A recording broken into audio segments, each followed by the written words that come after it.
message. We've all been there, staring at the piles of papers, overflowing drawers, and various knickknacks just scattered around our home or office, feeling overwhelmed and paralyzed by the sheer volume of stuff. Where does it all come from? Clutter has a way of creeping up on us, slowly accumulating until it becomes a constant source of stress and distraction. Decluttering could be the key to uncovering a sense of calm, focus, and productivity in your life. Numerous studies have shown that clutter can have a profoundly negative impact on our mental and physical well-being. A cluttered environment can lead to increased levels of cortisol, and that's the hormone that is associated with stress and decreased ability to focus and process information effectively. Conversely, decluttering and organizing our space has been linked to improved concentration, decreased anxiety, and a greater sense of control over our environment. But decluttering is not just about creating a visually appealing space. It's about cultivating a mindset of intentionality and mindfulness. When we surround ourselves with only the things that truly serve us and bring us joy, we create an environment that supports our goals and values instead of distracting us from them. The prospect of decluttering can be daunting, especially if we have accumulated a significant amount of clutter over time, which I know many of us have, including me. The key is to approach the process with a clear plan and a positive mindset. Begin by setting aside dedicated time for decluttering, whether it's a few hours on the weekend or a daily 30-minute session.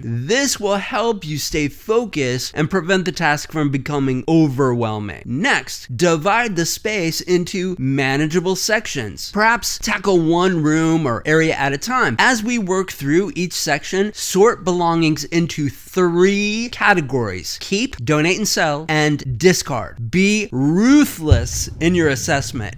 If an item does not serve a clear purpose or inspire genuine joy, it's time to let it go. For many of us, the hardest part of decluttering is letting go of sentimental items or things we have held on to, just in case. But it is important to remember that holding on to clutter, no matter how sentimental, it can ultimately weigh us down and prevent us from moving effectively forward. One helpful strategy is to take a photo of sentimental items before letting them go, allowing us to preserve the memory without the physical clutter. And we can also consider donating items to friends or family members who might appreciate them more, or selling them to someone who will truly use and enjoy them. Decluttering is not a one-time event, it is a mindset, it's a lifestyle. Once we have tackled that initial purge, it's important to establish systems and habits to prevent clutter from accumulating yet again. Implement a one-in, one-out policy for new purchases, ensuring that each new item has a designated home and that we are not accumulating more than we can reasonably store or use. Set aside time for regular decluttering sessions, whether it's a monthly or quarterly ritual, to stay on top of any clutter that may creep back in. Consider adopting a more minimalist approach to purchases and belongings. Ask yourself if each new item truly adds value to your life, or if it even serves a practical purpose. Reclaim control over your space and over your life. Create an environment that nurtures and supports your goals, values, and your overall well-being. You will be glad that you did.